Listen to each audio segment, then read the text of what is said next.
O dia das eleições está chegando. E, vez ou outra, a gente ouve falar que em alguns ambientes de trabalho pode ocorrer pedido para que se vote em fulano ou cicrano.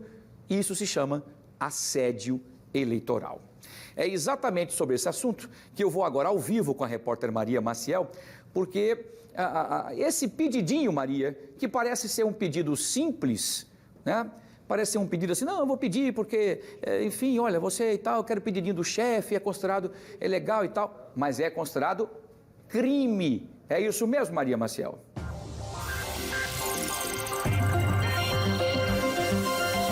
É isso mesmo, Wilson. É crime, sim. Isso, aqui no estado já foram registradas 14 denúncias. Isso em empresas privadas e também instituições públicas, viu? Aqui do meu lado está o procurador-chefe do Ministério Público do Trabalho, Rafael Gazzaneu, vai falar um pouquinho para a gente sobre isso. Primeiro, né? O que caracteriza, então, esse assédio eleitoral?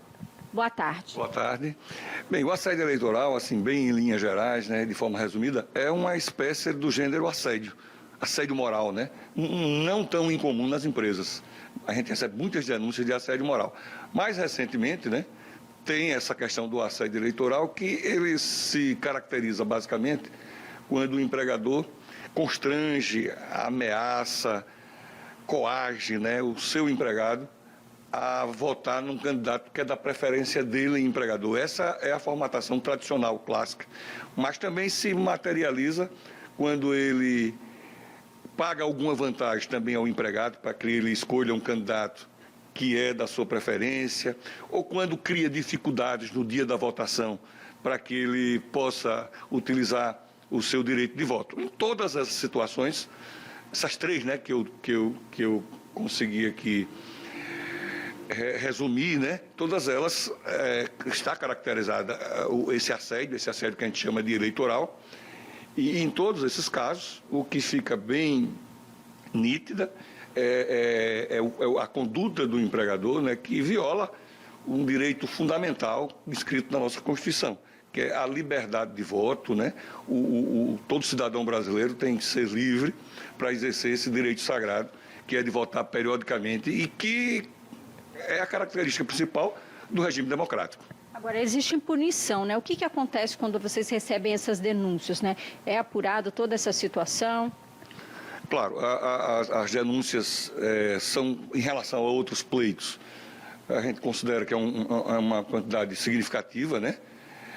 E o que é que acontece? Ela será distribuída para algum dos nossos colegas. Algum dos procuradores vai receber essa denúncia. Naturalmente, na maioria delas, é necessário reunir provas e, num segundo momento, se ficar demonstrado, comprovado que houve o assédio, que ocorreu o assédio, esse procurador, esse colega, vai ajuizar uma ação em face do empregador, desse empregador que infringiu a legislação eleitoral e a Constituição Federal, e basicamente fará dois pedidos. O primeiro é que ele se abstenha, sob pena de multa, de praticar essa conduta no futuro.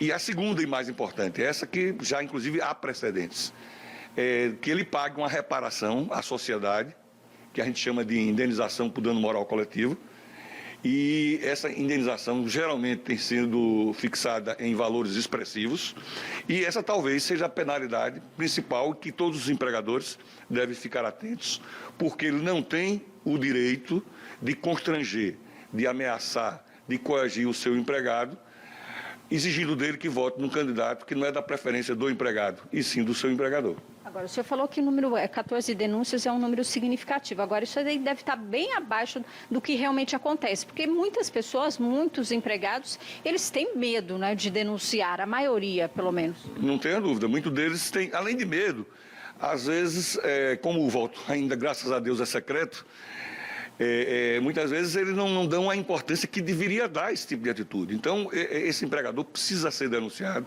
esse empregador precisa ser conhecido, porque eles estão agindo nessa eleição como se estivesse fazendo algo completamente normal. É como se eu tive, se a minha empresa permitiu que aquela pessoa tivesse um emprego, eu posso exigir dela que ela vote num candidato que não é da preferência dela. Então, esse problema nesta eleição, pelo menos, passou do que a gente acha de razoável, porque os empregadores estão entendendo que essa exigência, essa cobrança é legítima, é idônea. E a gente sabe que não é, que isso ultrapassa qualquer limite do que se pode chamar razoável. Já não bastam, né, as implicações nas relações familiares, nas relações de amizade, e não faz o menor sentido a gente instalar esse clima de polarização extrema no ambiente de trabalho.